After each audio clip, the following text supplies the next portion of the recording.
কোনো অংশ বা লাইনকে মাপার জন্য মেজার টুলে ক্লিক করে ঘড়ির কাঁটা অনুসারে পয়েন্ট থেকে পয়েন্ট পর্যন্ত মাপে। এখানে আর্মহোল মাপবো, এটা হলো একটা গ্রেডেড প্যাটার্ন এবং মিডিয়াম বেসিক সাইজ।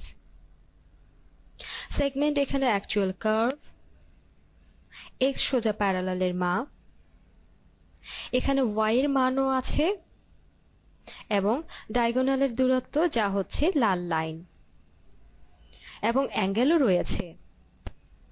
সেগমেন্ট লেন্থকে কম বেশি করতে পারি। সেগমেন্ট লেন্থে ক্লিক করে ডায়লগ বক্সে যত লম্বা প্রয়োজন তত দেই। প্রথম হরিজন্টালে ক্লিক করে এখানে 9.228 ইঞ্চিকে পরিবর্তন করে 9.5 ইঞ্চ করব। এখন কম্পিউটারে উল্লেখ করব কোথায় অ্যাডজাস্টমেন্ট করতে হবে। কার্ভ এবং এখানে দুটি পয়েন্ট এইভাবে থাকবে এবং কার্ভ এইসব লেনকে অ্যাডজাস্ট করবে। প্রথম হরিজন্টাল সিলেক্ট করতে পারি। এখানে দেওয়া আছে লেনকে অ্যাডজাস্ট করার জন্য পয়েন্ট হরিজন্টালি নিচের দিকে যাবে, এবং দ্বিতীয় হরিজন্টাল সিলেক্ট করতে পারি যা শোল্ডার পয়েন্ট থেকে উপরের দিকে যাবে।